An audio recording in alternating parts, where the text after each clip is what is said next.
Oh, welcome to episode 3 of DayTrippers. I'm calling this one Echoes, after one of my favorite Pink Floyd songs. Oh, we're having difficulty hearing? Must I project? I got the headphones. I hear no echoing. Can you guys hear me? I'm good. I hear you, Nico. Matt, you good? Say something, Matt. Matt, I think you're muted.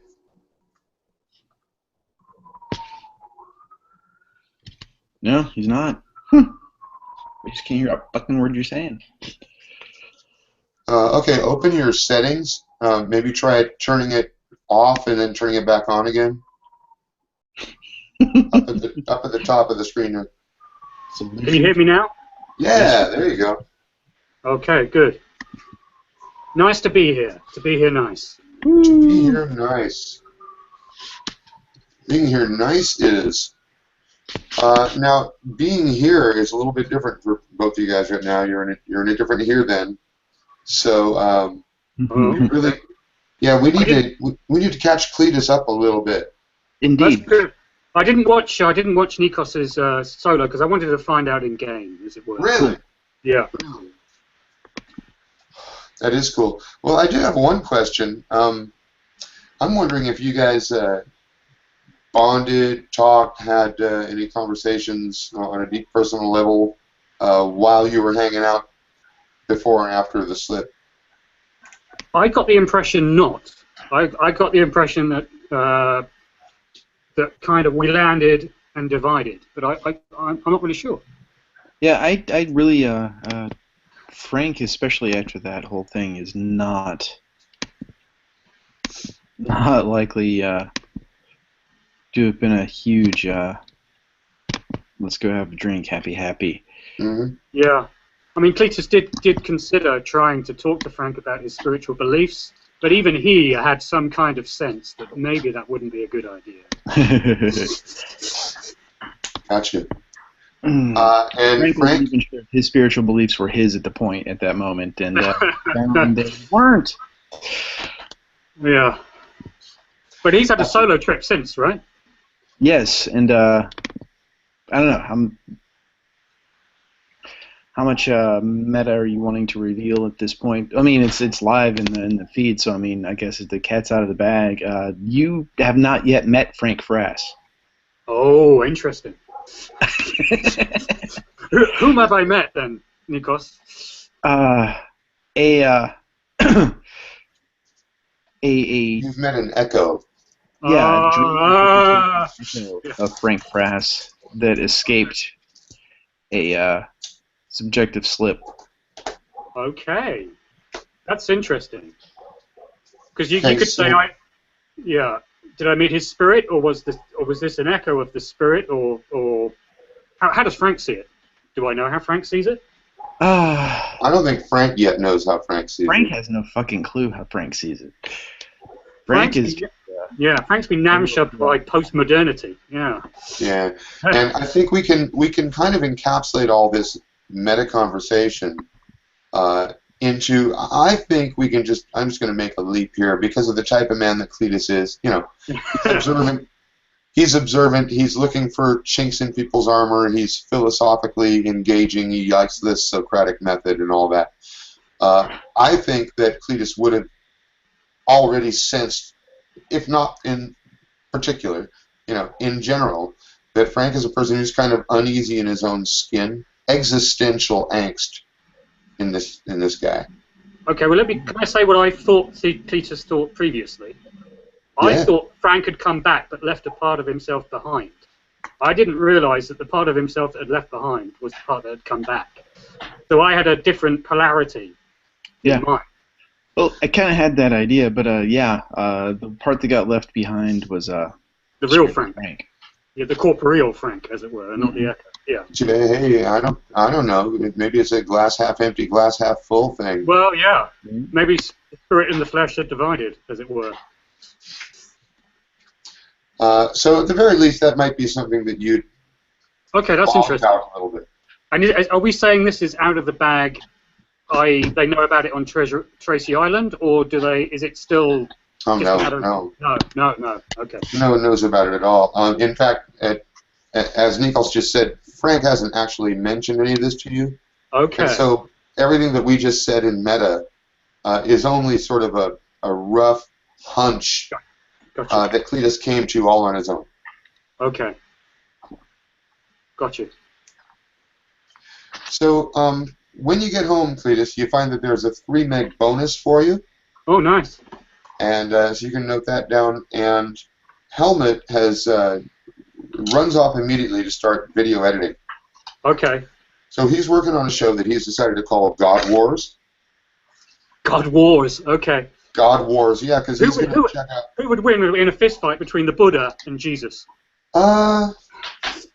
Maybe. I mean, he just finds it to be a really catchy title, right? But what he wants to do is every episode he goes to another planet where there's some sort of religious turmoil. Yeah. And of course he's going to seek the most exotic and bizarre religions that he can find from a mainstream point of view, so that he can, ridicule them or pastiche them or turn them into postmodernist comment. Okay, well, basically Frank's fetched up with the right guys, hasn't he? We're not going to ridicule him or use his existential doubts for our own depraved, hyperreal reality show. Well, no, we're not going to do that. That would be kind of out of order and spiritually correct. As far as this first episode goes, here's what Helmet is thinking. Okay, listen to this. What do you think? He's taking you out for drinks. I think Frank is actually the hero in this. Yeah. All right. And you come along, and we can add some extra confessional booth stuff, some talking head stuff with you explaining the meaning, the religious, symbolic, existential meaning of what's going on. But as far as the story is concerned, the plot line, Frank is the hero of this story. He's the one that kills the little monster, and he's the one that kills the big head. And further than that, Zico, I would like to cast Frank as a messiah figure. He has his 40 days in the wilderness, and he's come back with his spiritual doubts, and he's been tested by the big head, i.e., the Satan figure. And this fits all of the messianic tropes, from the Bible to Carl Jung to the modern stories about doubts about reality. Not only do I think it's a great idea, I think it fits the classic biblical narratives. Well, I think that's interesting. I don't know how Frank himself would feel about it. Of course, I think it's definitely worth checking out, though. That's quite an idea. Well, I mean, maybe we would kind of skirt around it, but get to it with Frank. And maybe we should find out what Frank thinks. Maybe Frank's aware of this before the game begins, that we've got this in mind, and maybe he wants to say yay or nay or maybe before the game begins. Right. Maybe. Well, no, so this would be happening probably before the last solo. Yeah, this is happening the night before you went and visited Dr. Martez. Okay. Biblical. Yeah, so we're back a week in time from where you are right now. Right. But I mean, Star Wars is a biblical narrative, or most of those films are kind of biblical narratives. They get tested by their shadow, or by their other half, or by their, something weird about themselves that they haven't yet admitted, including Luke Skywalker. Messianic about it. I got us there. Yeah. I protected the target. Well, you know what, Frank? You're not there to defend yourself. If these two guys are getting drunk in a bar and envisioning you as a messianic figure, there's nothing you can really do about that. Oh, man. But Cletus probably wouldn't hide that from you, Frank. At a future day. He'd probably say that at some point, or something like it, Now, you had talked about doing another version of the archives yourself, and now I'm not going to go into detail about what we got frames and what we got shots of. We can kind of put it together on the fly and from memory. But I know that you wanted to use that footage for your own purposes. Where's your narrative going? Are we asking Cletus or Frank? I'm asking Cletus. Okay. My narrative is as an enabler, as a kind of patriarch of future missions, future slips into planets which have been compromised by the big heads. And the big head is the graven image. It will lead man astray unless we understand it better. And one of the ways in which we can understand it better is through Scripture. And when I say Scripture, I use that in the loosest possible sense, i.e. my interpretation of Scripture. And basically, it's kind of postmodern Kabbalah. We interpret Scripture and then cut and paste it onto what's happening in the slip. Okay, I like that angle on the big heads, though. It gives them a religious level of symbology. Yeah, they're a trick. They're a trick probably to get us to lead us astray, unless we understand what the original intent behind them was. It may be that God put them there. It may be that Satan put them there. It may be that people who'd been led to the promised land but went astray and put them there. But we don't know that yet. And okay, so it's going to take you a little while to put this video piece together, and meanwhile Helmet has got to put his video piece together too. Yeah. Helmet, you guys, Frank actually. Here's another reason for Helmet to consider Frank the hero, because Frank that carried Helmet back to the ship and got him in the med bay. Yeah. Put his leg back together. So Helmet owes that personal debt to Frank. Helmet's going to offer the use of his video editing production studio. You guys can work side by side. What do you think? We can get to be best buddies. You can hang out next to each other. We can share the pile of footage. What does Frank think? Well, Frank ran off. I mean, he came home, collected his check, and went off. I think he said something about going to find a micro hotel. Yeah, okay. Get the coffin. Yeah, the flesh coffin. You know what? But I'm sure that Blanche can contact him. Oh. Well, I'm sure Blanche can contact him. If we need to get a message to Frank, we can go through Blanche.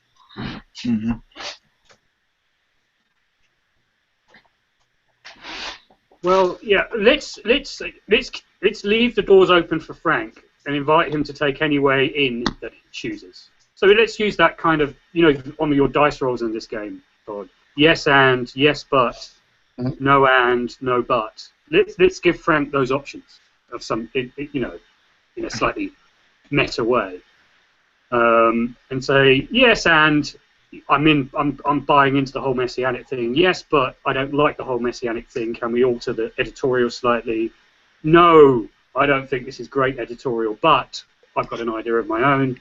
No, and God's right. So what you guys want to do, and this is probably going to take you a week or so, you probably want to write 2 treatments of each of your scripts, one in which Frank agrees to be treated as a central messianic figure, and one in which Frank is just like this guy. Yeah. Because maybe he doesn't know about his spiritual path yet. Really? Okay, so that's going to take you a little bit of time to do it, and I'm going to zoom you forward a little bit.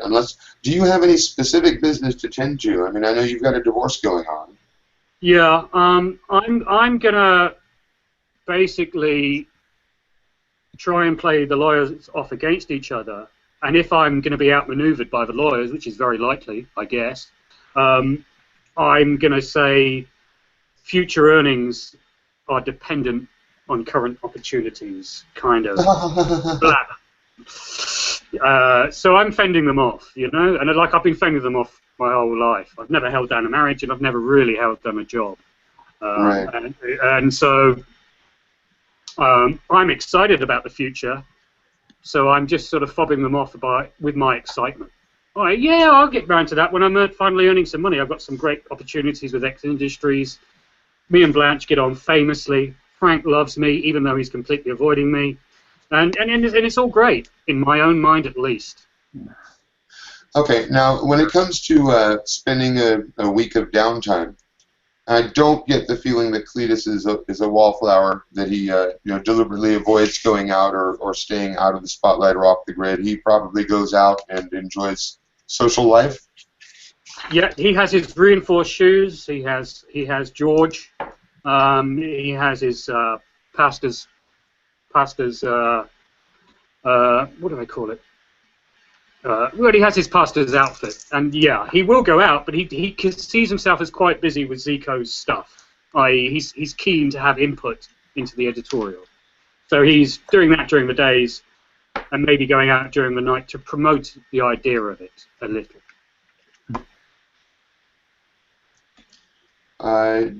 During that week, you get mugged. All right. Yeah. Okay. Guys are bastards, man. Yeah. Yeah. So I'm going to take 1 meg from you. Okay. That represents some kind of jewelry or a wristwatch or something that you had. Okay. Maybe my medallion. The Kentucky Church of Christ Almighty medallion. Yeah, that would be worth that I had made mint, you know?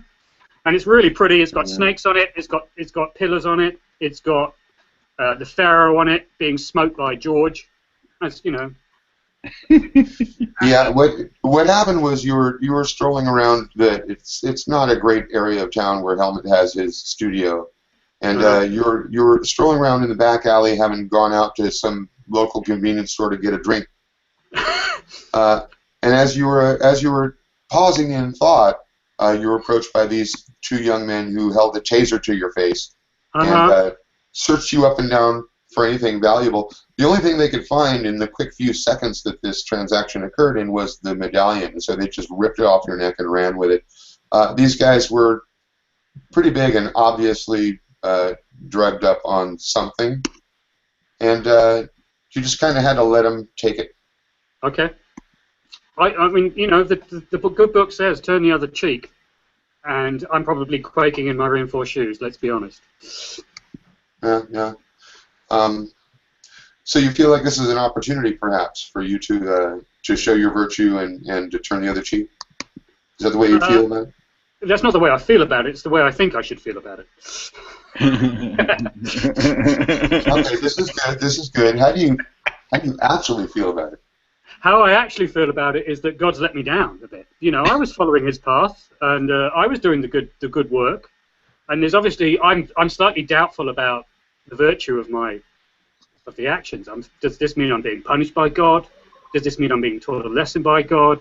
Or is this an opportunity to spiritually grow as well as materially grow? I'm not quite sure which it is yet. Do you think perhaps it just has something to do with Helmut's studio being in a bad part of town? Yeah, well, that would be the obvious answer, Todd. That would be the rationalist answer. It's not my answer. No. I can actually find an answer kind of in between. Okay. An auspicious sign about Helmut or the studio itself. Okay. Right. Well, maybe it's a sign that I need to move on from the Kentucky Church of Christ Almighty. Maybe it's a sign that I need a new church, Todd, and that the church and Helmut is the opportunity to create this new church, and possibly even Frank, depending on. I certainly haven't heard anything from your followers. Yeah. They seem to be a rather quiet lot. Yeah, well, that's because I don't let them get a word in edgeways. Yeah. So, is this in Sacramento or what's? Yeah, good question. We're not far from Sacramento, but we're not in Sacramento. Let's say we're in Oakland. Okay. Okay. Which is why you got robbed. Yeah, right. Okay. I don't know much about Oakland, but I know that much. So, would the coffin be in, near, obviously near the ranch, or is it going to be? Is there actually like a port to the point that there would be a coffin hotel on Tracy Island? I mean, I think I recall you saying that you wanted to find someplace close to Diaspora Ranch, so you're probably in Sacramento proper. That's what I thought. We're just that mugging. It happened at some indeterminate time during a week of downtime, which just about catches Cletus up to where Frank is. In the rest of that week, Cletus, you and Helmut have been working on your visions for the video, and I'm going to assume that you've come up with 2 versions of the script. You've storyboarded them out, depending on what Frank's decision is. Okay. Yeah, that sounds good to me. Okay.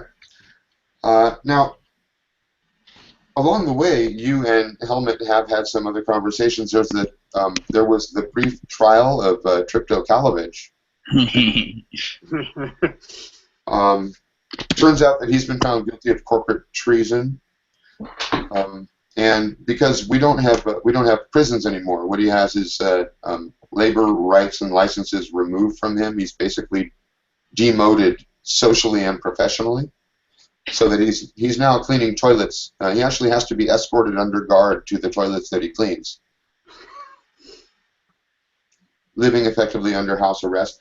But during that week, he boots up he launches the first episode of his internet talknet show, and it's called The New Messiah. Tripto Kalovich has a 30-minute, once-a-week show in which he says that while he was connected to the big flying head, he learned secrets from beyond human history, and that he is becoming the new Messiah. Tune in next week, and you'll see me as I progress. This is bit. Okay.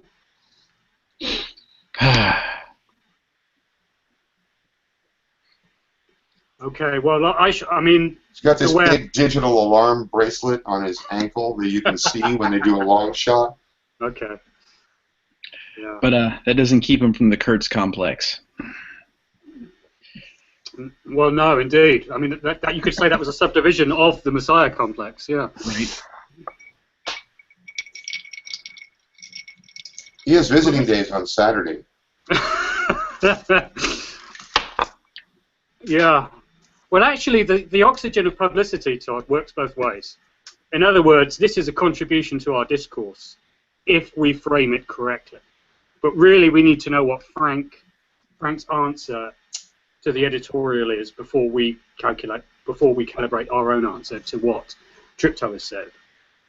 Tripto's show is a contribution to your discourse. Yes, it could be characterized as such. I.e., somebody setting themselves up as a false messiah is interesting if we have somebody who's on his own spiritual journey as part of our own piece of discourse. But we need to know what Frank thinks. So maybe we should run a scene where we go visit Frank and find out what Frank thinks, or we can just hear what Frank thinks. You know. Yeah. So I like the idea of going to visit Frank, but let me throw another possibility out there. What do you think about going to visit Tripto? Well, I think we need to visit Frank first, is what I'm saying. Because if we go without knowing what Frank thinks, we're on kind of quicksand in terms of how we frame our own story. Right. Okay. Well, there are only a few micro hotels in Sacramento proper. You feel like contacting them through Blanche, or just going and searching them out? I think Blanche is well equipped for this. Also, I haven't been going out much for the last couple of days. I'm hanging around Zico. Oh, Zico, I'm just going to go down the shop, Zico. Do you mind coming with me? Zico. You have this nice new bruise on your side right here that's shaped exactly like a gun handle. Yeah. I'm not saying I'm scared, and I'm not saying I'm admitting I'm scared, but you're prepared. Yeah. When you're in the okay, so you contact Blanche, and of course she is not only happy to contact Frank on your behalf or to pass Frank's number along to you directly. She'll do that, but she also wants to let you know that Frank just did a job for her. He's actually taken over Tripto's old run. Oh, I wonder why he hadn't got back to us. That's interesting. What did he do? Well, I believe this time he was carrying farming equipment.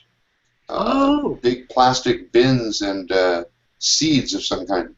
Oh, that's symbolically magnificent. Because the promised land was going to be a land of milk and honey, and it was going to be farmed. That's great. A new paradise, made in Frank's image. Perhaps. Well, perhaps. I mean, there is a glitch in the negotiations. It turns out that the Shashara people, they recall with great detail the scene in which Frank killed that banky creature with a gun. Yeah. Well, now they want guns. Okay.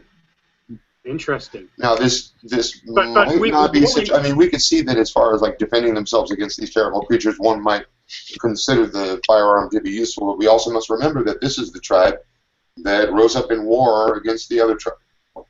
And we have some great scripture about that, turning the guns into plowshares. What you need is the right guy to put that across, Blanche. And would you be suggesting that you're that guy? Well, it depends on what Frank thinks. Really, is he available for a debrief? He'll be in here on Friday for his next run. As far as I know, he's hanging out in a micro hotel up in Sacramento. I have a number for him. Yeah, that's great. That'd be great to call him. I'll call him up. Maybe I'll chat to Frank and see what he thinks about the Shazar situation. It's great. It would be great to have some input from a guy who's been on the ground. Here's the number. Okay. Use the number and ask to be put through to Frank Frass, pilot extraordinaire, and possibly the next Messiah. I believe that's his personal phone, so you'll be talking straight to your next Messiah. Okay. Hey, Frank. So is this happening? Frank. Post the When is this? Yeah, you're in the blue room.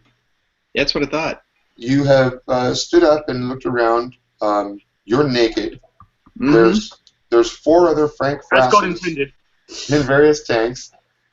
You see the Somnambula Inc. logo frosted in the glass on the door on the end of the room. Motherfucker. And just then you hear your phone go off. It's inside one of these cabinets. Oh, fuck. Okay, well, first off, it's making noise, and that's bad, so I'm going to find the phone. You find the phone easily. All your clothes are neatly folded, and your phone is sitting on top. Okay, so I shoot the call to voicemail, and I get dressed. Okay. Hey, Frank. Do you look at who the caller is? I don't care right now. Gotcha. Okay. Shall I record a message? Do you think that's a good idea? Sure. Go. You can just sum it up for us if you want. Hey, Frank, this is Cletus. Me and Zico have been doing some great work on the slip we had together. I've been talking to Blanche. She told me about your visit to the Shazar people. It'd be great to talk about that and to talk about the show Tripto has put out since his arraignment for corporate treason. And to get your feedback. And, Frank, I want you to know I'm available to you, okay? The piece of yourself that you left behind out there, we can find that. We can make you whole again, Frank. We can unite spirit and flesh and raise you up. You're a great guy, Frank. Do not doubt yourself. Bye then. God hit jazz hands of Jesus. I was just about to go beep. That was perfect. Frank, okay. You're now dressed.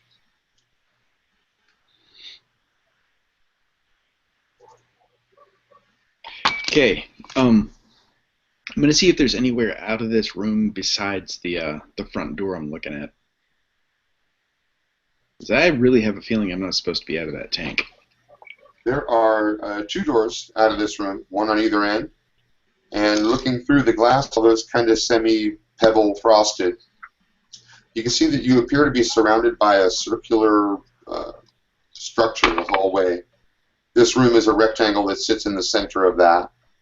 Kind of like some modern hospitals where they've got like the nurses' desks arranged in a circle in the center and the rooms are in a ring around that. You're like in the center. So it's not so much a alternate entrance as there's 2 main entrances. Eeny, miny, fuck it. Check out the first door, see if there's anybody around. Pop out quietly. Yeah, you pop out the first door and you see that just down the hall there is a woman in business attire bending over a desk and looking at some sort of file. Okay. And I gotta see if she hears you. She does not hear you. Cool. What's the opposite direction? Just more corridor? It goes all the way around, and there are 4 outward bound hallways, like spokes leading out from this central wheel hub. Okay. There are doors again between all of the hallways. There's 2 between each hallway exit, so there's 8 doors total. Okay. I'm looking for exit signs. I mean, I'm not exactly an infiltrator, you know. I mean, it's this isn't exactly something I do. So, exit means out, and that's what I want. Okay. We're going to assume that somehow you have such a great sense of direction that you know you're facing east. The exit sign. The exit sign is to the north, and to the east you see a sign that says manufacturing and an arrow pointing that way. Oh, motherfucker. And to the north is also the desk with the woman, or correct. Okay, kind of figured.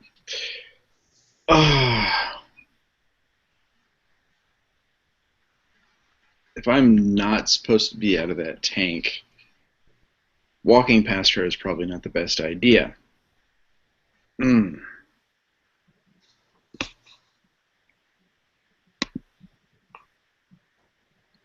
Odds north. I'm going to go to manufacturing.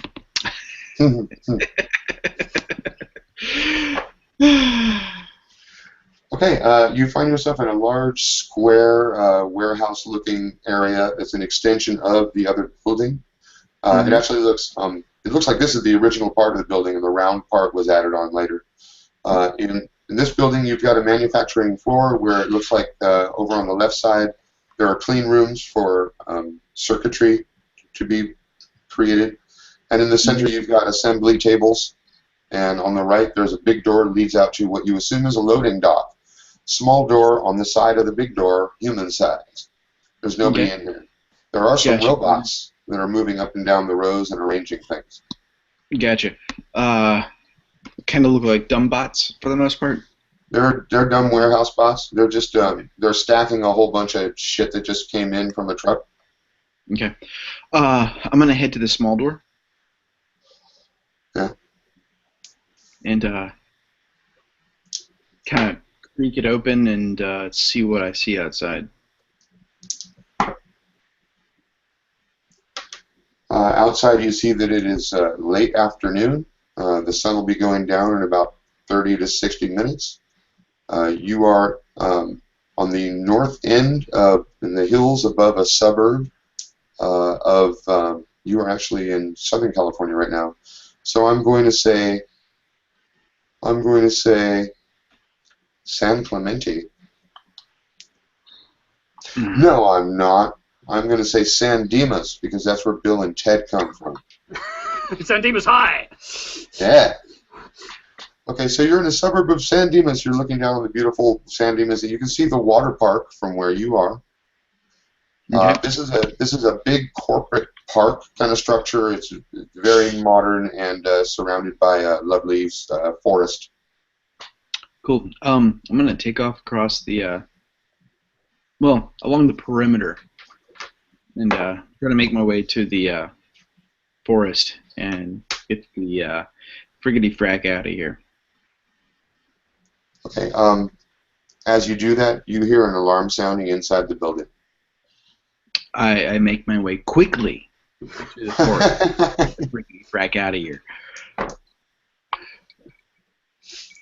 Okay, you're in the forest somewhere around San Dimas.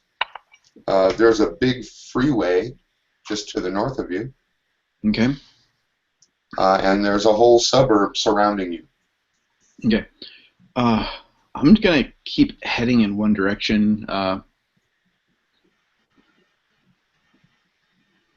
I mean, I don't know San Dimas all that well.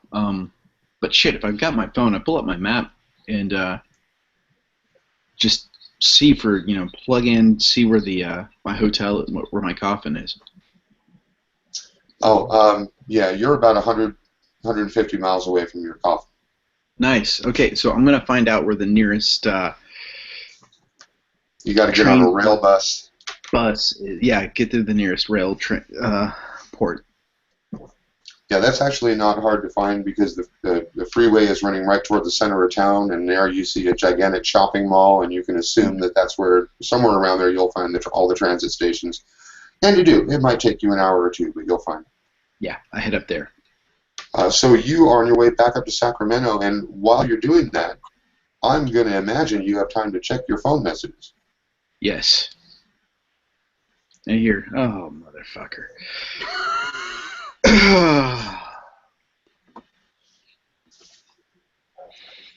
We're there for you, Frank. Hmm? We're there for you, Frank. Apparently. I'm gonna text Cecil and say, I'm not Jesus, period. Cecil? Gotta catch a train. Is that a Cecil B. DeMille reference? What we need is dancing girls. I am not ready for any damn close-up, Mr. Denell. Okay. B-roll, please. Ugh. So, yeah. Hightail it to the damn port. You'll be there in about 10 minutes. The maglev train is amazingly fast. And, Cletus, you get your answer back from Frank. It looks like a negatory. Oh, yeah. Well, a lot of messiahs are sensitive when they're first chosen. If we look at Scripture, we find that Jesus was kind of reluctant. You know, the guy didn't even get going until he was 33. Absolutely. And there were a lot of signs before that, you know, and we're going to have to handle this carefully, Helmet. We're going to have to go, you're going to have to go and help the guy. In fact, let's both go. Can we get a location on the phone from a text message he sent? You might be able to do that. It kind of depends on Frank's privacy settings, to tell you the truth. Yeah, of course it does. Frank. I'm a guy that sleeps in a coffin hotel. I got it pretty much locked down. Yeah. I don't really share anything. I'm not really even on social media. Yeah. I do my job, I go to the movies, I go home. That's pretty much me. It's you and it's also you. Yeah. It's you and it's also you. It's both of you. Also me is in an apartment, but that's a whole other story. Okay. About 6 years old. So yeah, I'm locked down. I don't share a whole hell of a lot. I just do what I do, and that's it. Until very recently. Okay.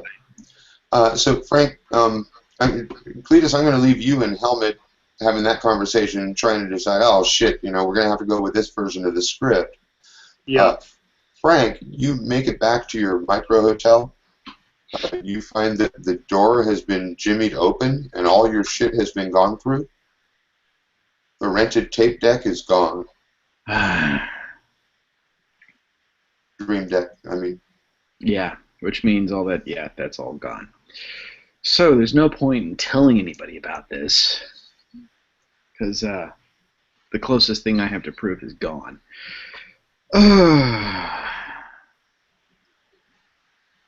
Okay. I am going to hop on the tour.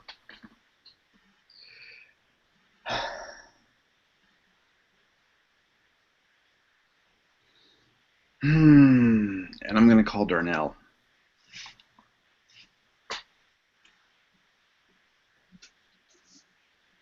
I'm going to use just a random online call service through the Onion router and give my buddy a call.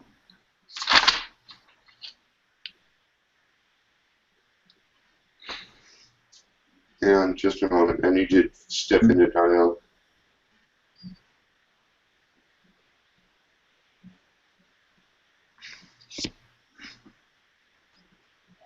No, I don't.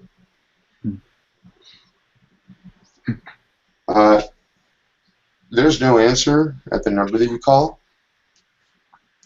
And so you check the phone directory to make sure that you've got the right number, and there's no listing for Darnell's office. Okay. I'm going to pull up a couple of tabs, one for obits and one for local news. There's no mention of Tarnell Farfus.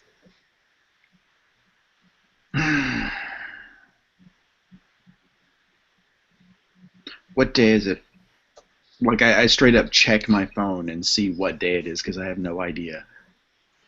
I wrote that shit down. Hang on a moment.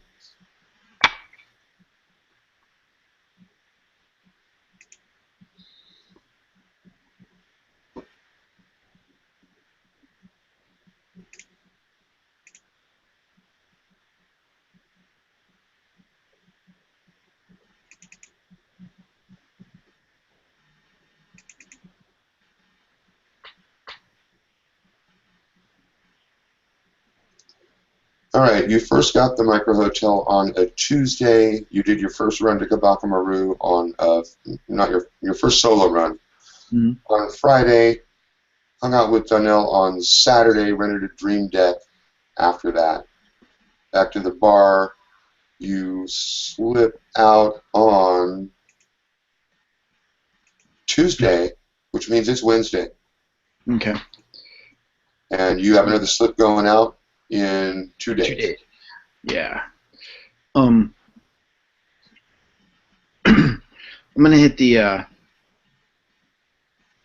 high and buy near me. Get a cup noodle, some soy calf, and squat down in a part and get some sustenance and some caffeine and collect myself and just go through my phone, go through my my browser history, go through my call history, just try to get an idea of what other me has been up to, what's been happening, what's been going on. Okay. While you were updating yourself with that, you notice a black van that pulls up. It's a hover van, about 12 inches off the ground, right across the plaza from you, and the window rolls down. There's 2 guys sitting in there. They're wearing identical suits. Looks kind of like the suit that the woman was wearing inside the place. Okay. And they're sitting in their van watching you, and at first you take no notice of it, but they've been there for about 10 minutes now. 911.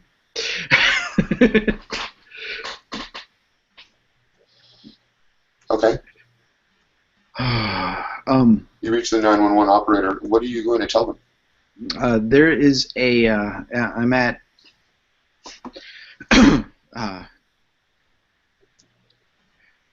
You're at David Foster Wallace Park. David Foster Wallace. Yeah, I was looking for a name. I was about to go with Jerry Brown.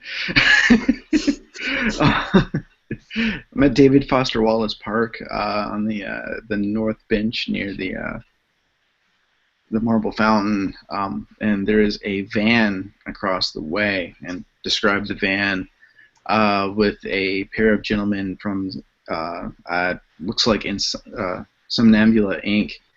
that have been sitting here watching me for an interminable amount of time. I mean, it really looks like they're stalking me. Can we get a patrol car or something to come check these guys out? There will be a patrol car out momentarily. Are you calling to make a complaint? I'm definitely calling to make a complaint. Do you wish to press charges for staring? Not just staring, but you can do that, by the way. Not only staring, but also offending through the use of language are both misdemeanors. Nice. Yeah, I'll throw a staring charge at these assholes. Since I can't. Okay, you're advised to remain in your position and hit redial if you need to get in touch with us. A unit is on the way. Cool. Appreciate it. I'm gonna start recording these guys. These guys get out of the van, and they start walking toward you. Redial. Okay, you get the same operator who advises you that the unit is on the way and that you should remain in your position. Okay, even if they're coming right at me? You should leave the area as soon as possible through any route of egress that you can find. Yeah, I'm going to take off whatever direction is behind me. I'm going that way. Okay. You begin running. These guys stop for a minute. They look around. Then they pull something off of their backs. They're hoverboards. They hop onto their hoverboards. Fuck. They split up in two directions so they can find which way you went. They can move a lot faster than you now, and they're searching for you. What have I got around me? I mean... You're in a suburban neighborhood. You've got a lot of houses, some mini malls, a gas station. Okay, It's a kind of a dirty, rundown part of Sacramento. right. So the mall's probably a bad idea. And of course, so are probably most of the houses, because nobody's going to let me in. So I'm going to dive into one of the neighborhoods and jump a couple of fences and see if I can lose these guys. While you're doing that, I'm going to jump back to Cletus. Go for it. I'll be right back. Hey, Cletus, says Helmet. He's looking at his phone. Yeah, well, what you got there, Helmet? I think I found out something. Uh-huh. There's only one micro hotel in Sacramento. What happened to the rest? They get bought up? Not popular, I guess. Okay. You got a vehicle? Sure I do. Let's drive over there. What you think, huh? I think Frank, he seems doubtful about this eco. I think he needs guidance. And it's actually faster and more Earth-friendly if we take the maglev train. Uh-huh. But I think Frank might need a personal touch, Zico. He seems kind of paranoid, difficult to contact. He might enjoy the privacy of your vehicle. Let's get in. Yeah. He strikes me as kind of guy who's off the grid. I think he's having some spiritual doubts, but I also think he's kind of doubtful about, let's be honest, about Jesus. And maybe, guys run away from that kind of thing. The more they need it, the more they run. Zico, you're going to have to intervene on both of our behalves. You got a nice manner about you. You got a great opportunity for Frank. I'll go easy on the Jesus thing. You go high on the kind of we'll help you and look after you thing. Okay? I'll see what I can do. I don't really buy the Jesus angle myself. Well, few people do until it hits them, until they understand that they can make themselves whole again. Let's see what comes of it. And so you guys take off for Sacramento. Let's cut back to Frank again. Yeah.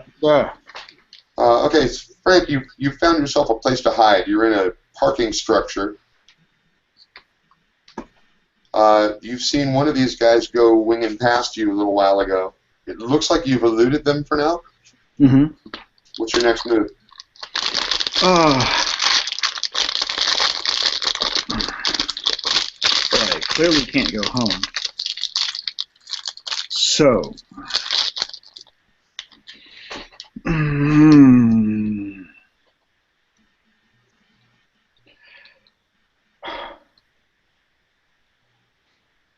pull up a map and see where I am in relation to the ranch.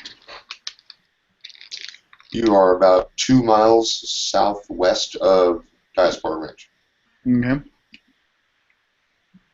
going to make sure the coast is clear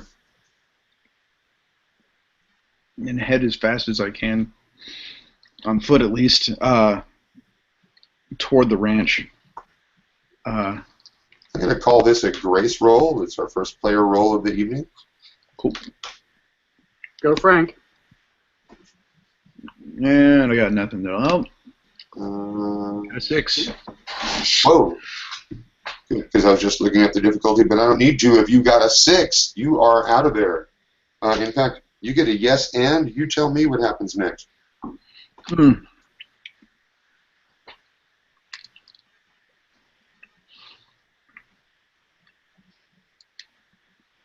headed close by Thruway and find a taxi that just dropped somebody off and hop in that sucker and tell them to hightail it to Diaspora Ranch. Perfect. Off you go. And shortly before you get there, taxi being a taxi and taking the long route, Cletus and Helmet, you make it to the micro hotel, where you find the police are already there because the owner has called them because one of the units has been broken into. Okay. You do see some stuff in there that you recognize as Frank's personal possessions. Okay. And what are the police doing about that? Are they in there too? This kind of thing, you get the feeling it happens all the time in this part of town. So they're just taking a report, but they don't have any realistic hopes of getting the possessions back. Okay. Are their possessions still there? Yeah, his useless shit is still there. His clothing is still there. He's got like books and CDs and his movie collection, probably mostly still there. Okay. Electronic devices have been taken. Okay. Will they sign this stuff off to me? To you? No. Okay. Unless you want to try to fast talk and tell them you're next to kin or something. No, I'm going to tell them I'm a colleague and that I can return the stuff to him.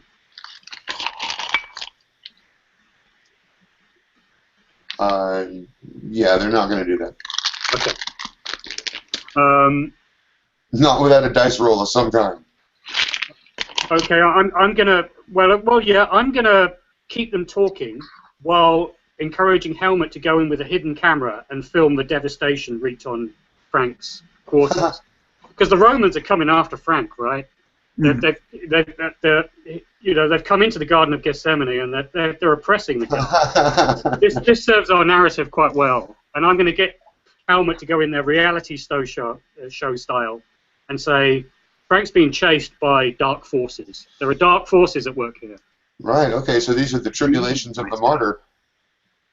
Yep, that's about it. So I want a fast talk roll if you're agreeable to keep them talking and serve our narrative while Helmet goes in there with a hidden camera.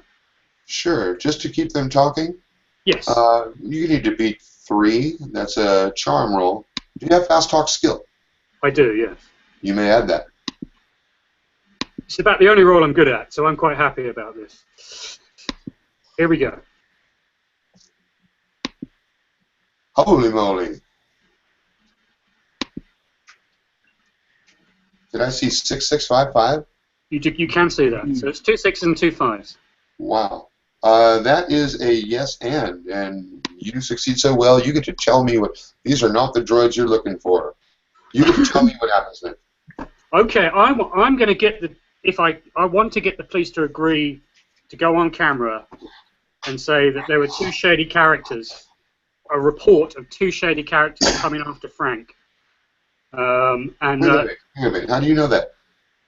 Well, one of the policemen lets it slip that they had a call come in, right? And there's even a tape. There's even a tape of him, saying to the operative, "There's 2 guys, and they're staring at me."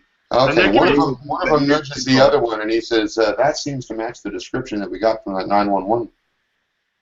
So we're putting sort of 2 and 2 together and making 5 as a biblical, as a scriptologist will. Well, we have a location. Oh, great. We dispatched an officer to the scene. He was unable to find your man. Okay. We will, of course, be keeping in touch with you. You will need contact information for you. Okay, I'll give them that. I'm happy for them to have that.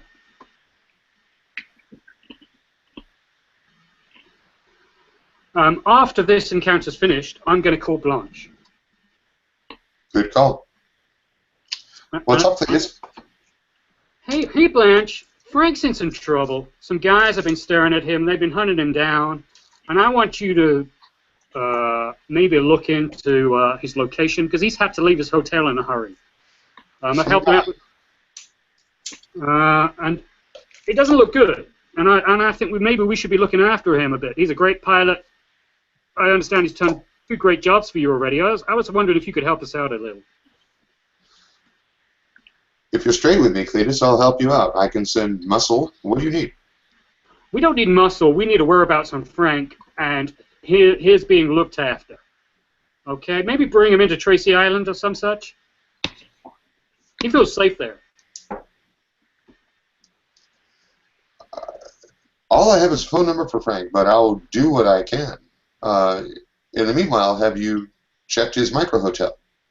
Yeah, that's where I found somebody's been into his room and taken all the electrical equipment away, Blanche. And I wonder if you know anything about the last slip, which would make this a likelihood or a possible consequence of what happened there. I can think of no such consequence. I can only say that under the circumstances, Frank would either come here or Diaspora Ranch. Okay. Could you check both locations and let me know? I'd love to meet up with Frank and let him know we have his back. Checking now. Do you want to hold? Yeah, sure. She puts you on hold for a minute while she calls Diaspora Ranch and gets a report that Frank Frass just did walk in there. He came in a taxi, and he's sitting in the commissary right now. Okay. Great, thanks a lot. I'll get Helmet to drive us direct. How far away is it from us here? You're about 2 miles out. Okay, let's just go straight there in Helmet's vehicle. Frank. Yes, sir. You do make it to Diaspora Ranch. As far as you can tell, you have not been tailed. If you feel like maybe you ought to eat something, so you sit down in the commissary. What's going through your mind? What do you want to do next?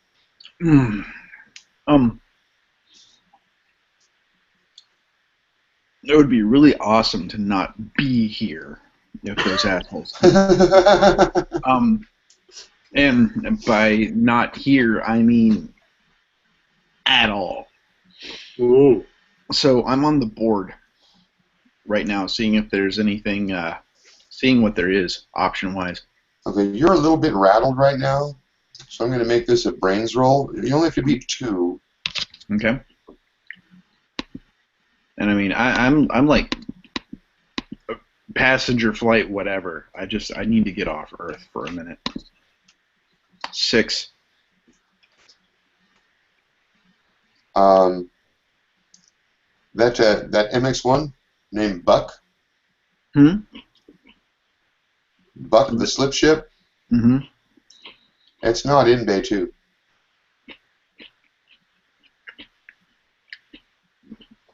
That was a little bit garbled. One more time. The ship is not there. Shit.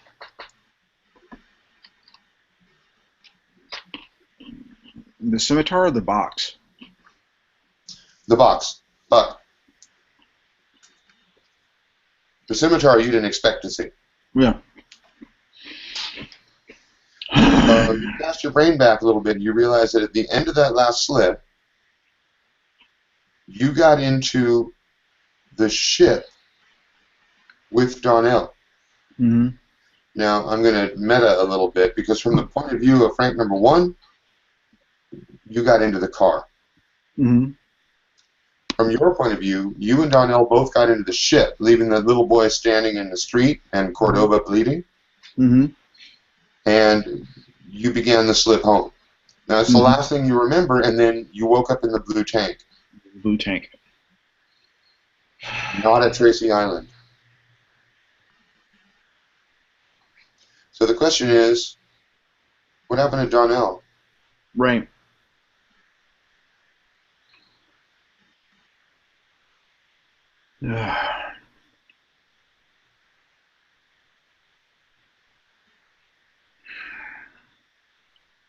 Cletus, it's about that time that you and Helmet pull up. Okay, well, we're going to enter Tracy Island in a very measured fashion. We're going to, sign in, all of that kind of stuff. And we're going to ask at the desk whether Frank Frass is here, and if so, where he is. Oh, yeah, he just came in a little while ago. I think he's having lunch in the commissary.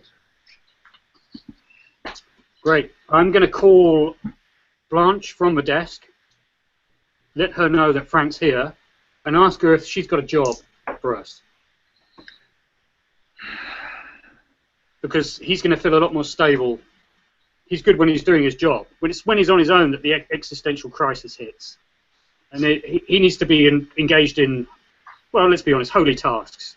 But business tasks are pretty holy. What's she got for us?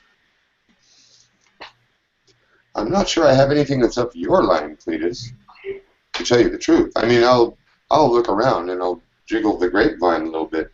But frankly, the only thing that's going on right now that we haven't got our whole crew for is a rather dangerous mission. Uh-huh. It's one of those killer planets. Everything is hostile to life.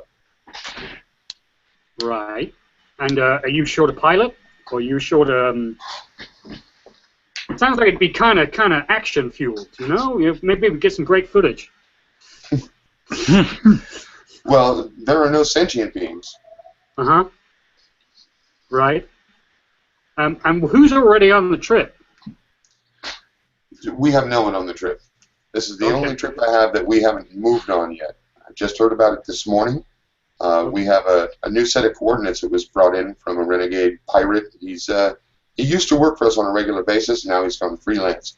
But he came in to make a little extra money by delivering a set of coordinates to a node that he says is rich in many mineral ores. Unfortunately, it also turns out to be a killer planet. Uh-huh.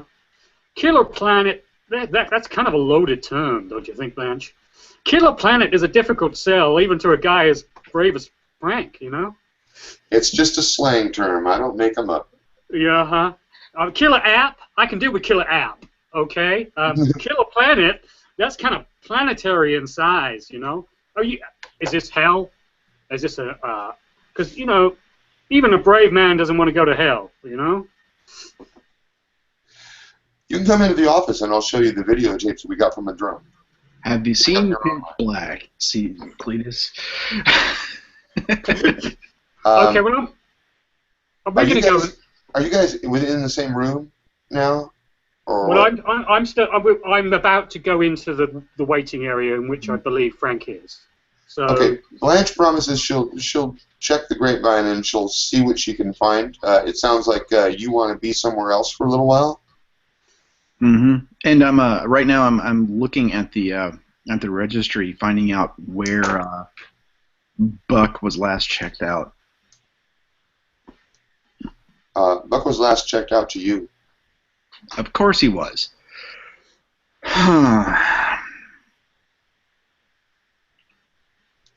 Shit. Okay, so Cletus, you see Frank going over to the registry. Okay. I'm gonna just walk over very quietly. I'm gonna try and subdue some of my natural ebullience and say, "Hey Frank, how you doing?" Hey, Jesus. Hey, Cletus. Yeah. Little busy. Sure. Don't worry. Yeah, sure, buddy. Don't worry. We got your back. Those guys ain't coming here. Hey, do you mind if I shoot this? Hey, just hold off for a minute, Helmet. Just hold off for a minute. I do. I want you to get some B-roll there, Chief. Good idea. Helmet goes off to get some B-roll at Tracy Island. This stuff's always good. Yeah. My gator don't eat it. So, did you meet Tweedledee and Tweedledum, or? No, we heard about him, and they ain't on your back no more. I want you to know that. Okay.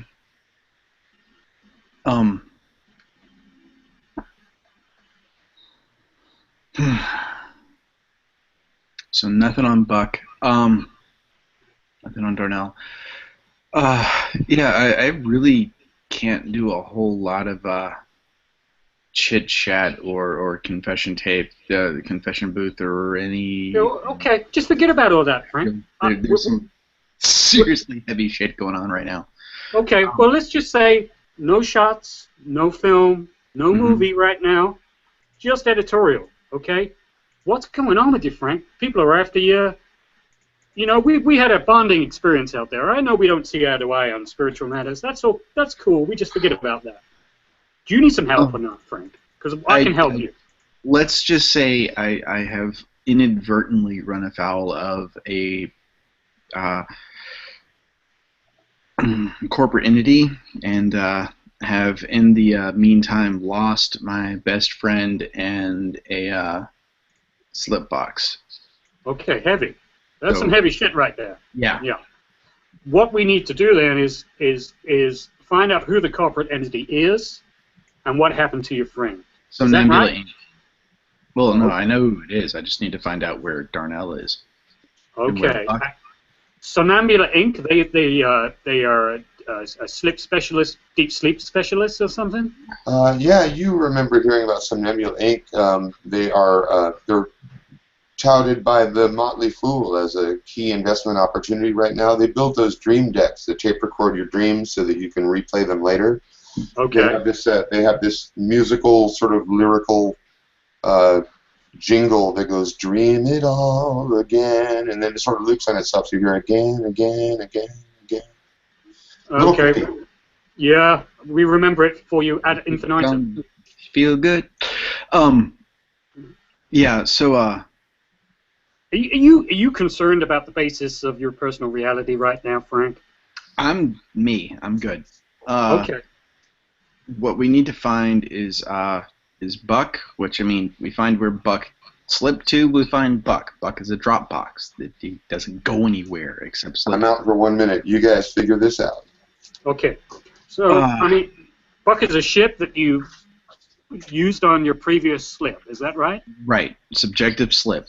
Darnell and we'll say I went on a subjective slip that ended up resolving most of the issues I was having.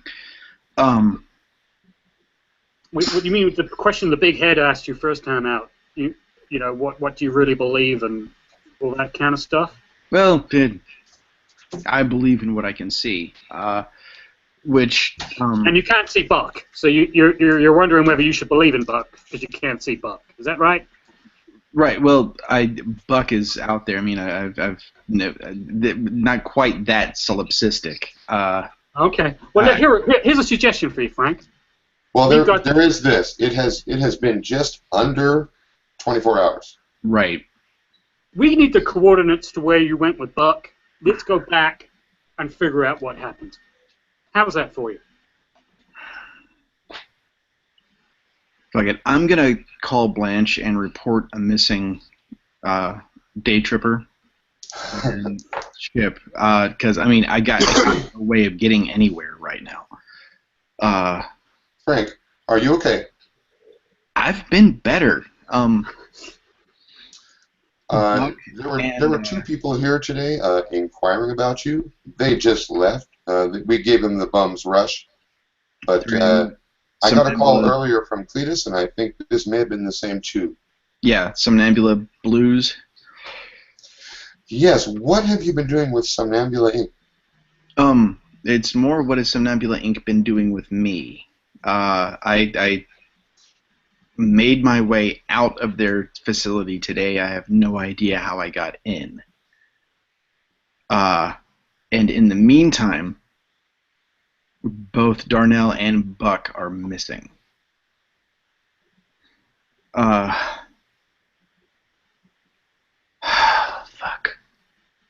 Do you expect they're in a node? I think they might be. There's no noise on this end. Have they missed the window yet? They're just under. I can get you a ship. Okay. You're going to need a second person with pilot skills. Darnell Farfus doesn't fly. Right.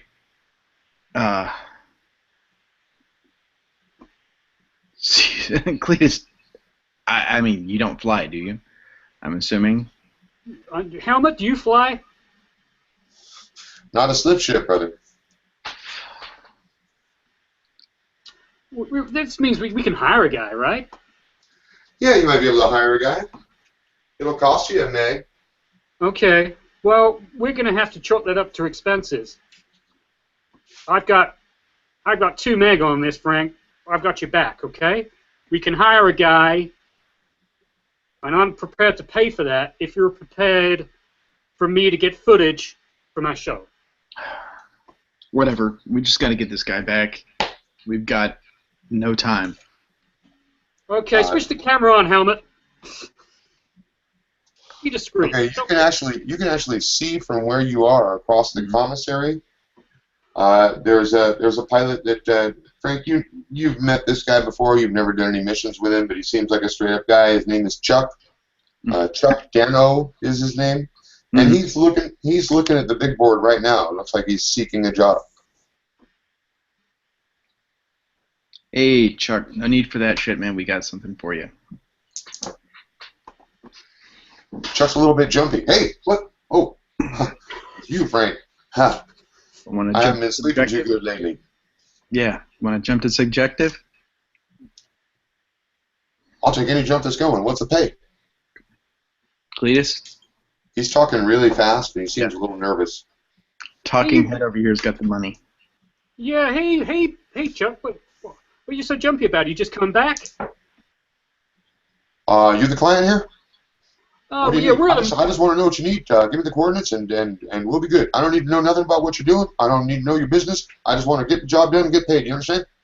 Even better to run in second, man. What was that, Frank? Just letting him know he's running second pilot. Okay. Yeah, we need you as a co-pilot here, Chuck, and we need you to be calm and considered in your approach. I'm as calm as considered as they get, mister. And you need to the job out. I'm gonna need half that money up front, and can I catch up with you in about 30 minutes? Hey, Chuck, you need to sign a disclaimer first, and you need to sign, and part of this disclaimer. We don't have time for this. Can we make it 15?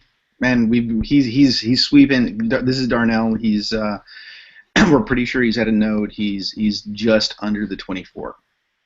Okay, let's get the show on the road. Just sign off the papers on the trip. He signs the papers. He accepts 0.15 as his upfront money. Yeah. And then he runs off to the other end of the commissary. Tells you he'll be back in about 30 minutes. Pulls out his phone and starts making a call. Okay, I'm gonna get Helmet to get footage of this guy if he's scoring. I'm gonna go ahead and get to the bay and start on pre-flight and start getting this shit under the way. All right, it's a standard X1. It's just a box, nothing special. All right, you have a Mark I computer. You're talking to Steve-O. Steve-O? Steve-O. Steve-O. Steve-O. Does Steve-O have a mid-Atlantic twang? No, Steve-O sounds like a recovering alcoholic. Oh yeah. Don't we all? And so you want to go ahead and plot that course? We're gonna have you do that roll at the moment of slip. Okay. You keep an eye on your guy Chuck. Yeah, just about 10 minutes after his phone call, he goes out in front, and he's met by a drone. Yeah. Which delivers a package to him. Uh-huh. He clips the package to the drone and sends it off on its way. Okay. He then comes in and heads straight for the bathroom. Okay. Fuck. We're going to get Helmet to get footage of all of this, or as much of this as he can. Not that. No. But this means we can cut back on costs, Frank. He's just signed a disclaimer saying he'll be clean and dry for the whole trip. He'll be lucky to walk out of here with the 0.15. Exactly. I just burned but you got editorial on this, Frank. You call it. We just need to furnish ourselves with the resources to handle this right. It's probably good that he's got something inside him. Otherwise, he'll get real jittery real quickly. Look, if you can pay for this, pay for that, man. I need to stay on the good side. I don't need to bring, You don't want to you don't want any complications. That's what I'm taking care of this for you, Frank. Yeah. Fuck. Well, around this time, Chuck comes back from the bathroom. He's got his gear bag. He is composed and calm and looks ready to go. Hey, you got yourself in order there, Chuck. Yeah, I'm all set. Let's take off. I am suited up. All right, yep. Me and Helmet will get in. We'll set the camera on a fixed position on Helmet's chair, just so it gets a nice judder during the slip. It's just good footage, you know. Into the box you go. And Nikos, it's time for that roll. It's rolled. Boxcars. Whoa, yes. Dang. It was navigation. It was a pilot, right? Yeah, that is a slip space, a vector slip roll, but you got a yes and on it, And which means you gain an experience point. You actually learned something about handling these little boxes. Successful slip and 1 XP. Well, you guys get that familiar feeling. It's like tingly electric air all around you, and then that weird sort of like slicing you in half down the middle kind of feeling. Where like it's like so cold, it's hot, and it slices you in half, and then almost instantly you come back together again, and you're looking at a different place. Cletus, I don't think you've ever been on a subjective slip before. That's correct. In terms of what your eyes can see, it just looks like you've appeared in a suburban street sometime a couple decades ago. Okay. You've got an apartment complex and a little playground, and you can see down the street there's this alleyway that leads into the area where you've arrived. But on top of that, you have this sort of like Vaseline on the camera feeling. Everything's sort of vaguely disjointed, wispy. Subjectively, it's hard to tell whether you're actually awake. Kind of feels like you're dreaming. Okay. Hey, it's like that kind of crappy English TV series called Doctor Who, where they always film it either in a warehouse or in a suburban street with a kind of crappy camera effect. We'll see a really unconvincing alien in a minute, right? There you go. There you go. Incidentally, Todd, I took the suggestion and I got lucidity at +1, lucid dreaming at +1. I think that's a brilliant idea. Okay. Okay. I'm gonna hop on comms real quick while we're still in the box. So box has got a better comms range than I do in my suit, and see if I can raise Darnell at all, and see if I can raise Buck. Yeah, actually, I should have mentioned this. You see Buck. It's just a few yards down the street. I'm right where you left it. All right. I'm suited, I'm gunned, and I am going toward Buck. Cletus, are you with him? Yep, and we're going to get Helmet. We're going to get a great shot here, Helmet. He's moving towards the box. Behind with the camera. As you get up to the ship, Frank slides the door open. Yeah. There's blood all over the dash and the seat. There's some great car there. Look at that. Look at that. All right, I'm gonna look around, see if I can find anything else. Any indication? I mean. Yeah, you see a trail of blood drips leading away through the playground. I'm gonna follow them. And I'm gonna, since the playground brings me there, I'm gonna take a check and look at the old apartment. I'm not going toward it, but I'm gonna eyeball it. The orange blinds. You do see the orange blinds. Mm-hmm. In fact, you see a lot of orange because the entire apartment is engulfed in flames. Fuck. You don't hear a sound. There are no lights on, even though the sun is going down. There's no sound of anybody around. The fire itself actually makes no sound. Okay. I want a fireman's environmental suit. Can I throw lucidity for that? Yeah, you can. You got to beat 4 for that. 6. That's a 7. Suddenly, you're wearing a fireman's suit. Cool. Full respirator with fire extinguisher and axe. Now, I should mention that to Cletus, this sort of seems just like, how in a dream and you walk through your bedroom and open the door and you're in school? Yeah. It's just like that. It's just things change and you just kind of accept it. Okay, I'm not lucid enough to question it. I'm just going with it. My inclination is to go with it. You actually have 2 ways you can go, so let's make a psyche roll right now. Okay. We're going to beat 3 on this. Uh-huh. But Cletus is not the most mentally stable of people. I'll just let you know that. Let's see how he does. Yeah, okay. You've never been in a dream world before. 4. I've made it, at least. By 1. All right, you beat it by 1. Okay, so you don't lose your cookies. You take it in stride, and you just kind of figure, wow, things Trippy, just man. change. Yeah. Okay, it's like the Book of Daniel or something. I wonder if there's any symbolism here. Well, I'm certain that you're looking for it. Are we approaching the apartment, Frank? We are heading straight for the front door and heading in.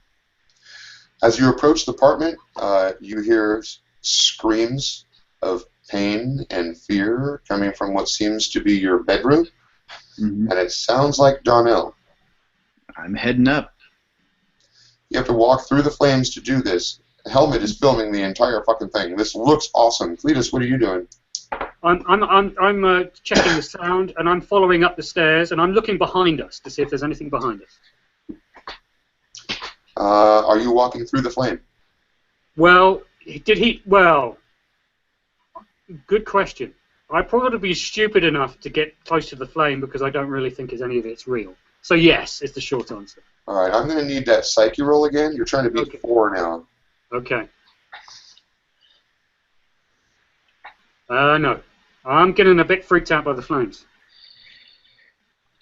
Okay, you're kind of stunned for the next frame. You're not really in control of yourself right now because you just sort of walked up to the flame. You saw him walk through it, and you're in this little tug of war between your mind and your body right now. You're unable to process. They're very connotative of hell, the flames, as well. So I'm probably having a little problem there. Yeah, you actually are having a problem. You, why don't you tell me, okay, you're beginning to reject the reality you're in. You're in a state of mental shock. What's Cletus's response? What do you do? I think hell is leaking through, or I subconsciously think that hell is leaking through into Frank's subjective state. I think the spiritual crisis which Frank is undergoing is making itself visible and felt, and there's an aspect of flame leads right into that. Okay. Right. It's the fires of hell, literally. Exactly that. So I think I need to pause and work out how I'm going to stop the devil, kind of taking over Frank's mind. Awesome. Helmet is back there. He's in the darkness. Gives you a big thumb up. He's smiling.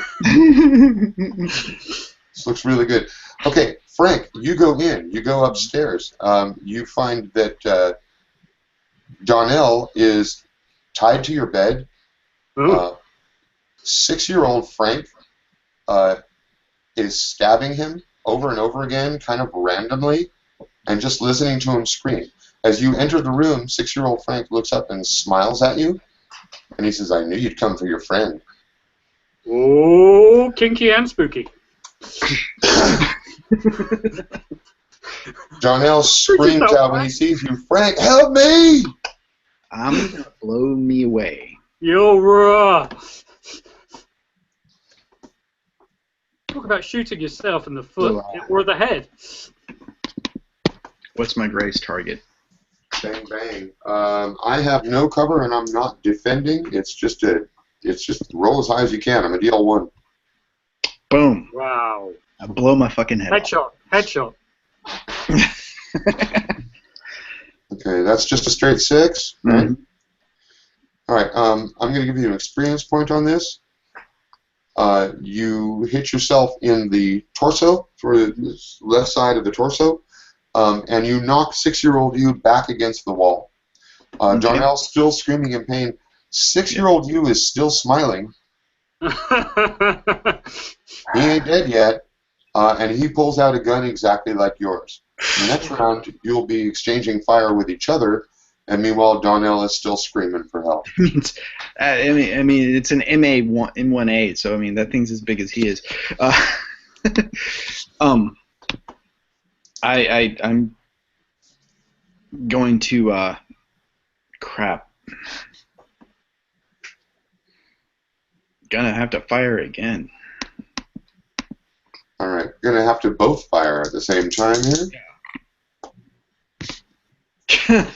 My best is a 3. I got a 2. Whoa. Frank, you've been hit. You've been hit in the left arm. Mm-hmm. You take 1 point of, I'm going to call it grace damage. Okay. Let me see. And I'm going to cut back out to Cletus and Helmet. Cletus, you're out there trying to pull yourself together. You look at Helmet. Helmet's giving you the big thumbs up. And you notice something behind Helmet. Yes.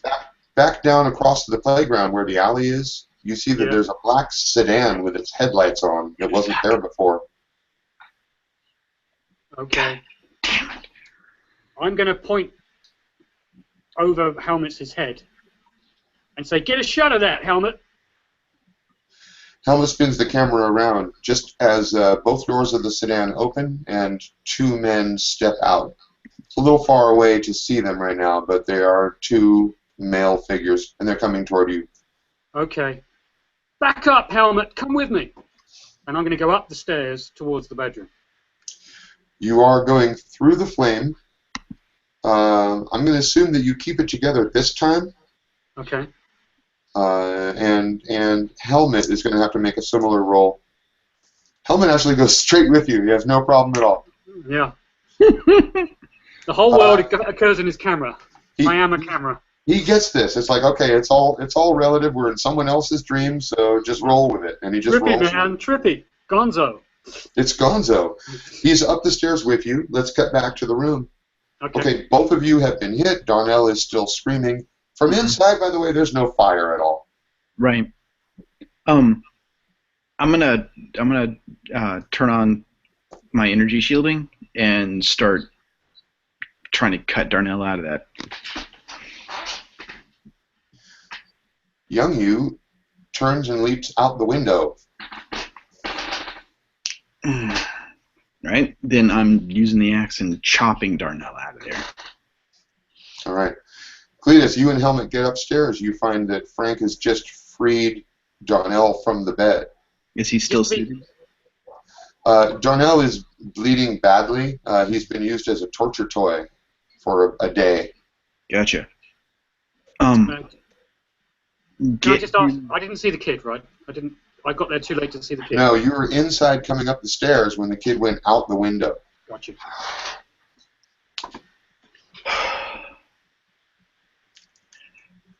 Get him back to the ship. Get him. Does Steve-O have Darnell a is just kind of in shock, and he keeps repeating things like, Frank, he cut me. You cut me, Frank, and it was you.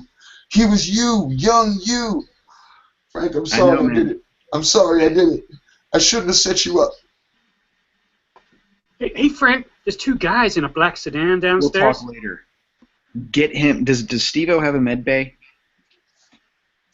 No. Okay. Buck doesn't have a med bay either, I'm assuming. No frills. Okay. There is a spare suit. You two, Cletus and you two, there is a spare suit in Steve-O. Get him there. Get him in the suit and plug in this sequence. Listen to me, Frank. There's 2 guys outside in a sedan. I understand that. Get him to the big box that we came here in. Yeah, but they're between us and it. You got guns? No. I'm a man of God.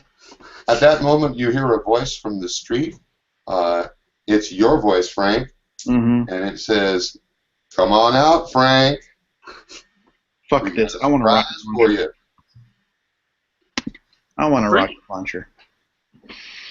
Hey, Frank, you getting it on with your bad self? What you gonna do, Frank? What was that? I said I want a rocket launcher, and I rolled a 1, got a 2 total. So I'm yours for the next frame. Okay, Frank, you wish for a rocket launcher, but it's just not happening. What you do, though, is take a pea you shooter. do take a glance out the window. Mhm. What appears in your hands is just sand, and it just falls through your fingers. Fuck. Meanwhile, out in the street, surrounding the front of the building, in such a way that you cannot escape the building without going through there, is the scariest thing in the world. Frank, what is it? Whoa.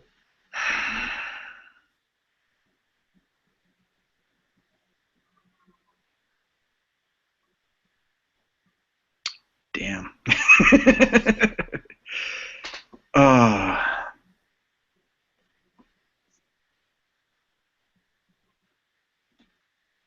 it's it's faceless, man. I mean, it's the suit. All right, it's the suit, but he's growing larger and larger. He's as tall as the second-story window now. Fuck. And he's saying, "Come out and get what you deserve, Frank. We have a mission here, and you're standing in the way."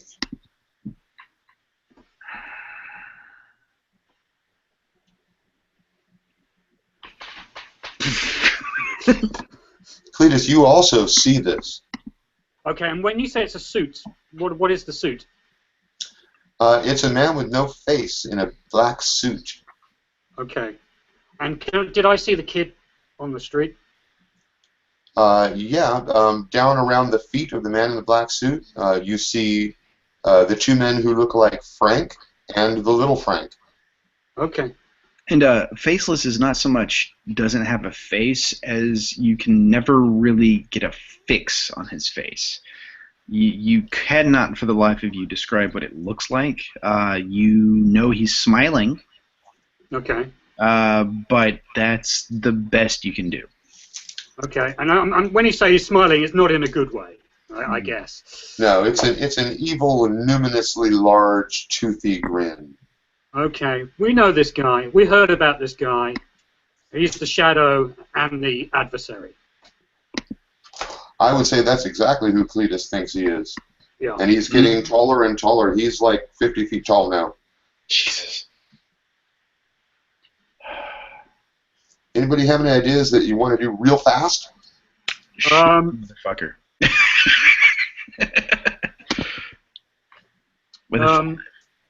I'm gonna leap out of the window towards the kid. So I think the secret of this is the kid, and that the shadow is a projection of the kid. Cletus, are you attempting to control the dream reality? Yes, I'm attempting to intervene spiritually on Frank's behalf. All right, this is going to be a lucid dreaming roll for us. That's a skill that you don't have. That's right.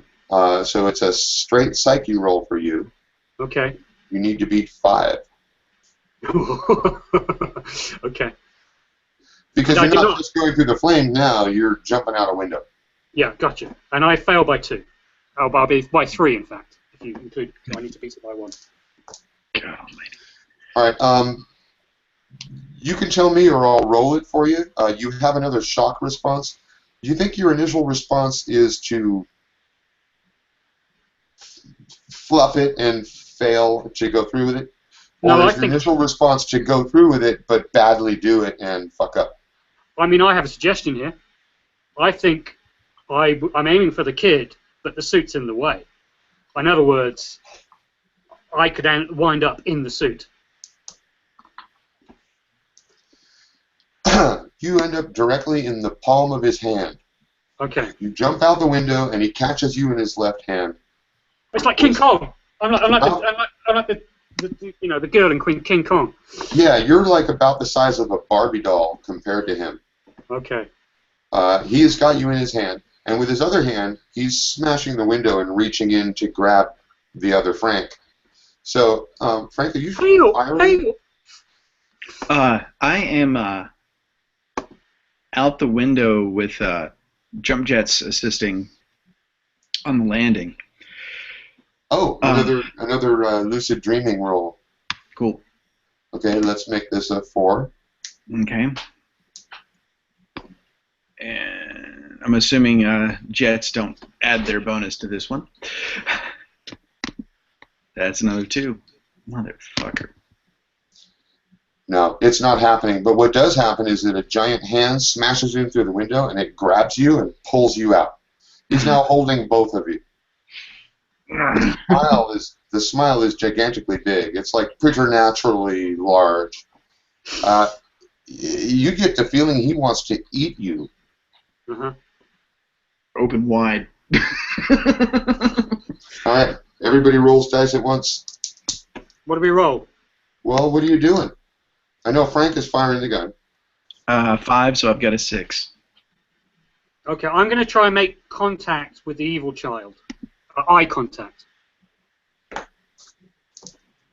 Let's call that a charm roll. Beat 3, Cletus.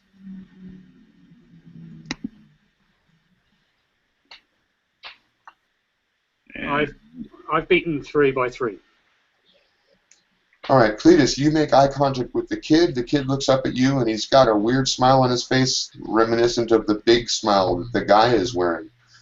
At about the same time, the bullet from Frank's gun goes into the right cheek of the smiling man, who responds by dropping Frank. So, Frank, Okay. you're going to take about a 30-foot fall right now. Okay. With energy shielding on, and do I have time to reflexively hit the gym jets? Give me a grace roll. Let's call it 4. That'll be a 4.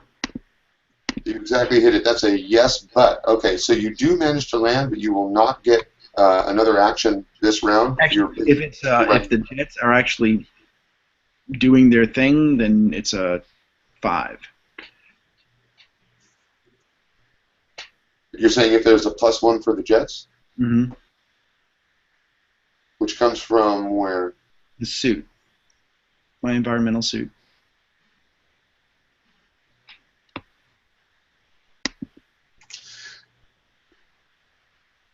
Hang on a moment. Mm-hmm. I need to look that up because I'm unfamiliar with that rule right now. +1 to climbing, jumping, and running. Yeah, I'll give you that. Cool. 5. I'll give you that. That is a 5, so you land neatly on your feet, and you can also take another action while you're doing that. Like if you wanted to fire off a shot while you're doing that, you can do Definitely. it. Go ahead and make that roll. Cletus, having made eye contact with the kid, he really creeps you out. What's the goal here? I'm gonna quote at him basically. In my name they shall cast out devils. They shall speak with new tongues. I'm trying to basically exorcise this kid from Frank, and exorcise whatever evil is substantiating his actions and his malevolence. Okay, and all this time, you now realize Chuck has been hiding in the ship. Of course. Man. Here to come out. So Chuck is in Steve-O. He's watching this whole thing go on. The kid smiles his big, evil grin at you, Cletus. Yeah. And he nods his head back over his shoulder. You look over the kid's shoulder. You see 2 more Franks coming this way. Okay. And are they 6 years old or are they older? No, they're full-grown man Franks. Okay. It's time to bring out George. They both got guns. Okay, they've got weapons, but so have I. It's time to bring out George. Who got Donnell into the suit? Well, Helmet's taking care of Darnell. Helmet's taking care of Donnell. Okay, so he's not shooting us right now. He's getting Donnell in the suit. He'll be back in a minute. So right now, Donnell, Helmet, and Chuck are all kind of out of the scene. Okay. Back to you guys. You got the big giant guy. Frank, you're on the ground. You've just shot him for a second time. You know what? Your bullets don't really seem to hurt him too much. It's, like a small BB shot to him. I want to be as big as he is. I think that's good, and you should make that roll. That's a 6. Oh, wow. Cletus, I'm going to need a psyche roll from you and beat 3. You've seen some wild shit so far. It's freaking me out, Todd. As Frank grows Frank grows to the size of the smiling man. They're now both 50-foot giants. You're in the palm of the hand of one of them, and this is completely flipping you out. What's your flip out response? My flip out response is, well, I'm going to probably, the truth is I'm trying to cast out the devil with the kid, but I've probably lost eye contact with the kid. Yeah. I was reaching inside my jacket for George. Depending on how heavy you want to be, I could have dropped George. And George was my get out clause, really. I don't think it's so bad as dropping George, but I do think that you've gone into sort of a paranoid ranting, right? So you're quoting scripture, stumbling over yourself, trying to find something that will soothe you.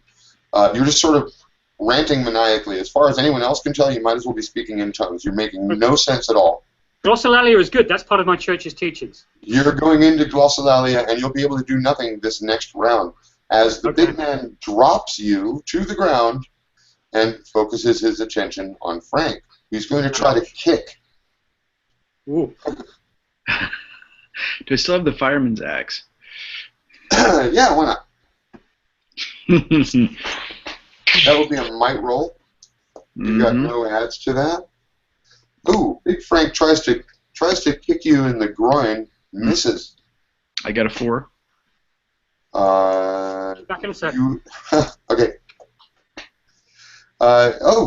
You've actually mostly severed his left lower arm. You just hacked that off. That was the arm that was just holding Cletus a minute ago.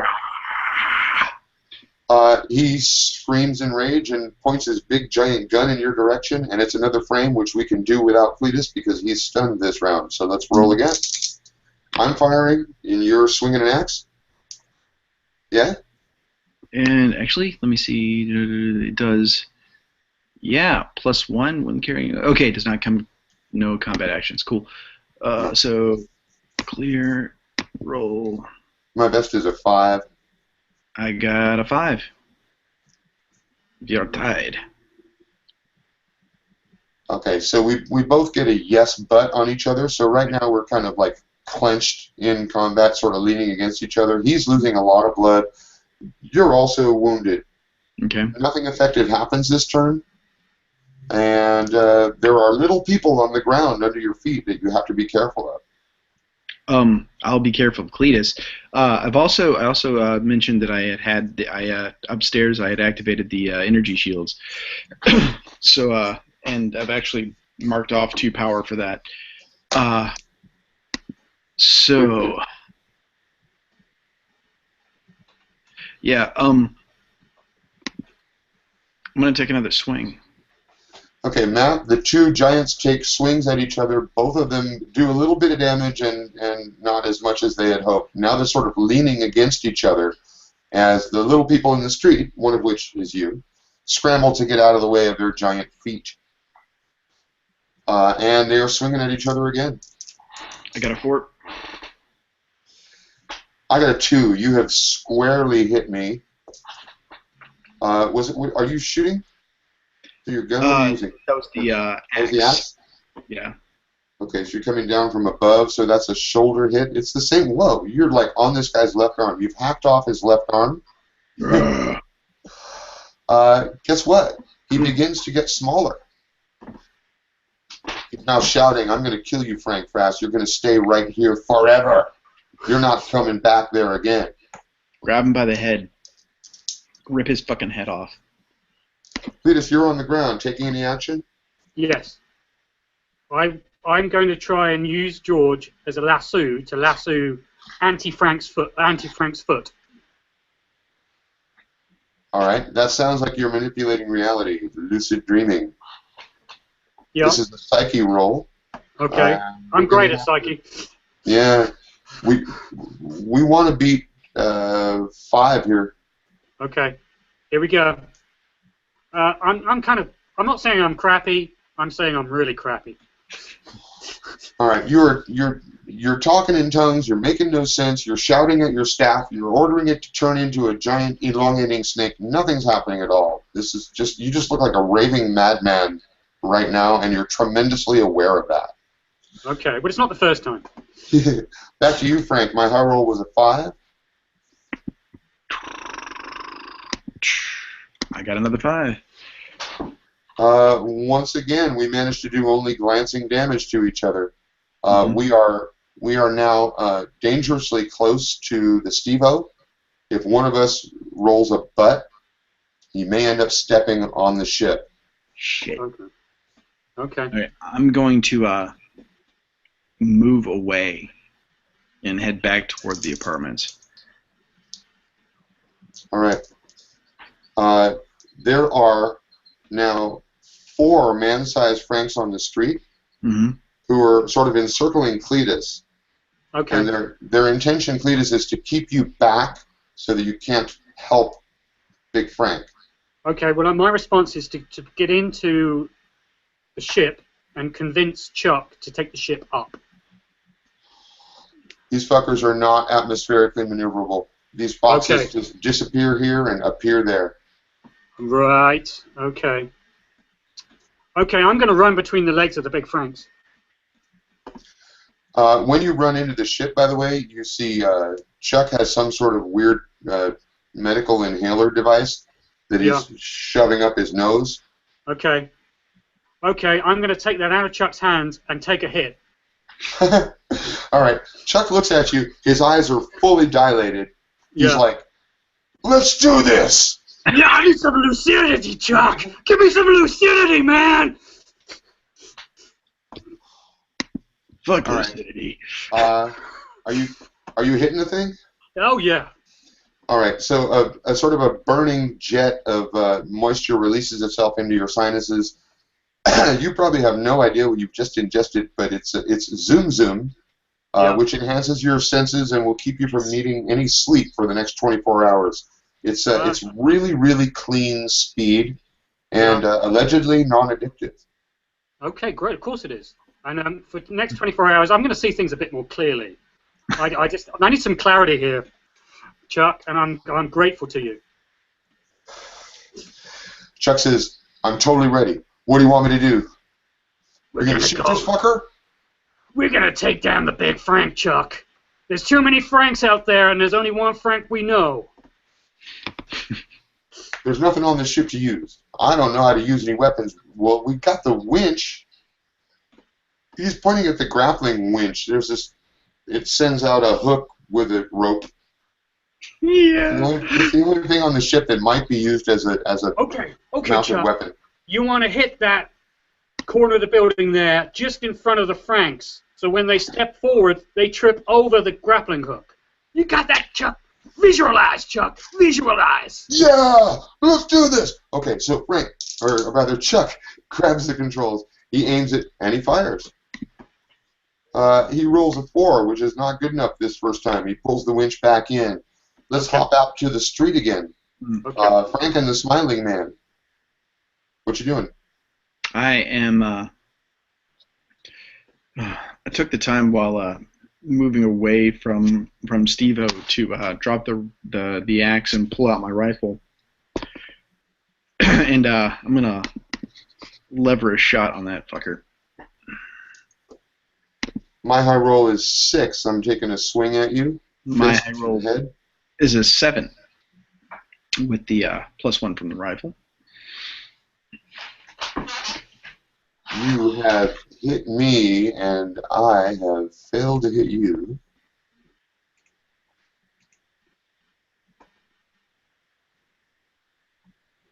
What weapon are you using? The M1A, the rifle. It's just rifle +1. You just hit the Smiling Man in the head. He goes down. However, he rolled a yes, but he goes down on top of Chuck.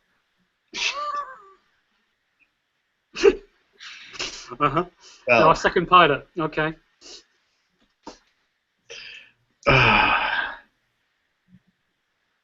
But isn't Chuck I'm in sorry. the ship? I mean, yeah. That's not what I mean at all. He goes down on top of the first ship. Buck. You know his name? Buck. Thank you. Buck and Chuck. Okay. Yeah, I'm sorry. He goes down on top of Buck, which is crushed like an aluminum can. Well, there goes 50 megas. Shit. Okay. I'm gonna level the gun, which a rifle in the hands of a 58-foot tall man that is proportionate, aiming it at the little Franks and the little bastard. Right, and all of them are aiming at you at the same time. So let's go. Bring it, motherfucker. 5. Ooh, my best roll is a 6. Sorry, buddy. You have been hit. You have been hit. With +1 armor.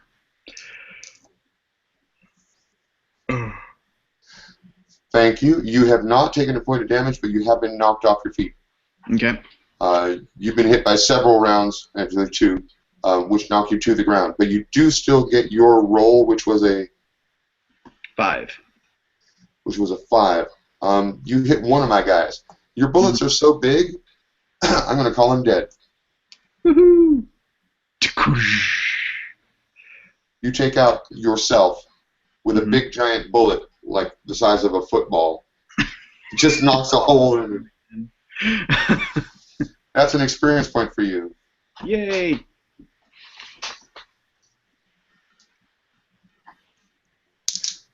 Okay, back in the Steve-O,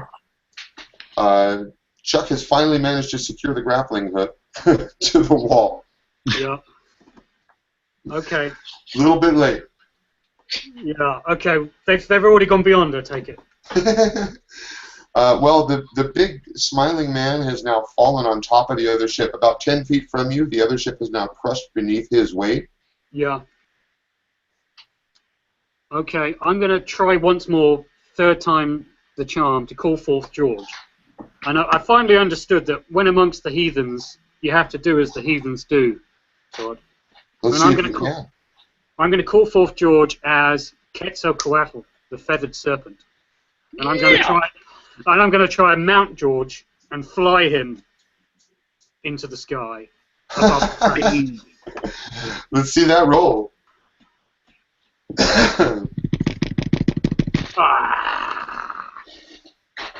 I can't. No, it's a short answer. Yeah. I get a 6 out of you for this sucker. Yeah, of course, of course. No, you're calling Quetzalcoatl, and you're apparently intending something to happen involving your staff, but everyone else is just looking at you and scratching their head.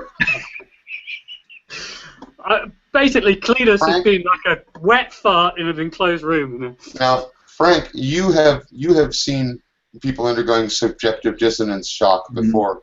That's clearly what's happening to Cletus. He's lost his mind right now. Right. We need to get the hell out of here. I'm gonna risk it. I'm gonna roll lucid dreaming and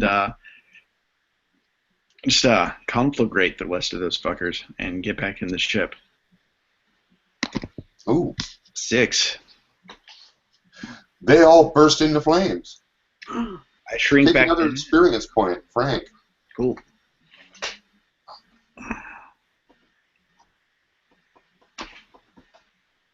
I'm gonna shrink back down, grab Cletus, and get the shit back in the ship. All right, now we've got everybody in the ship. Helmet, Chuck, Cletus. We've got John-L in the medical bag, the medical bay, or suit rather. He's in the suit. And you. The only thing we don't have is the other ship. Okay. Fuck Buck. We're going home. All right.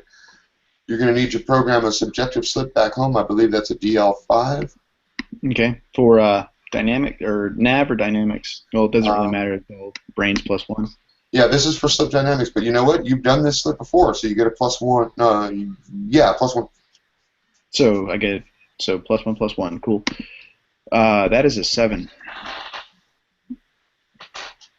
That is a successful slip back home, and you gain 1 more experience point. Do you fucking believe it?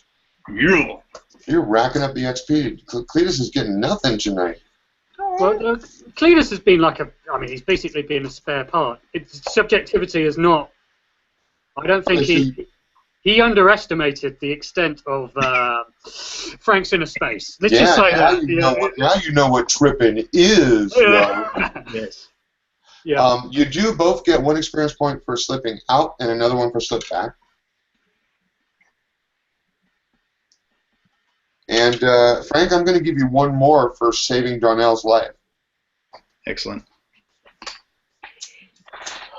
I'm just glad Helmet didn't get that on tape. The street scene.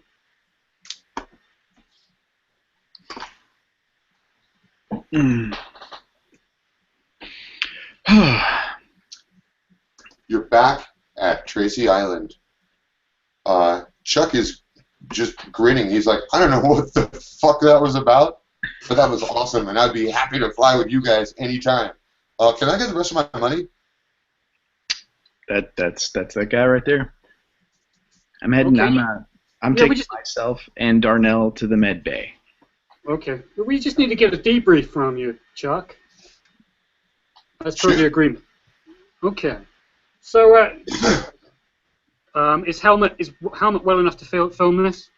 Quick. I gotta be right quick.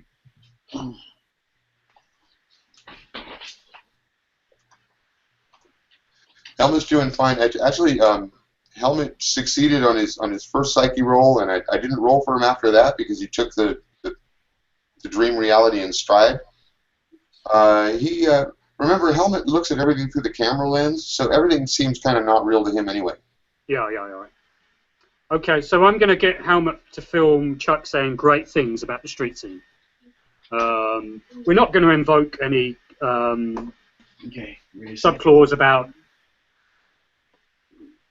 the way Chuck brought it home. That's fine with us. We're going to pay him the rest of his money, but we're just going to get footage of him saying how great Frank was out there, and basically going into the hellfire and how the devil multiplied his bad selves, but he burned them. He used fire to fight fire. Oh, he grabbed an axe and he chopped the guy's arm right off. It was so awesome. In his name they shall cast out devils, and they cast out serpents. And basically, Frank went into hell and beat Satan's ass with his own weapons. You guys know how to party. That's all I can say. Okay, yeah, and pay Chuck his money and say thank you very much. And by the way, he sort of turns his back to everybody else. Cletus, he's whispering confidentially. If you want any more of that, I can hook you up. Yeah, I'm feeling pretty lucid right now, Chuck. You're feeling extremely lucid right now, and you're not going to sleep for the next day. Okay. Right, that's Chuck taken care of. All right, now, in theory, we could close here, but we have a lot of epilogue and trailing ends. I mean, so, how you guys feel? I'm feeling wrap up. My critter is right over here, and she woke up, so I kind of need to get her settled in. That's good with me. That's good with me. We're back on Earth. We've rescued Darnell, and we have a big mystery about Somnambula Enterprises that'll have to be solved some other time. Like how the hell I actually got to that tank after slipping back. Because, I am not going to Colorado next week, as I did last week, so I can do next Wednesday if you guys are up to it. Yeah, I could probably do that. Yeah. All right, I'll schedule that. Just do some downtime between now and then. Cool. Appreciate it, guys. Yeah, thanks. Thanks, Nikos. Take it easy. Thank you guys for playing, and we'll see you next week. And thanks, Todd. See ya.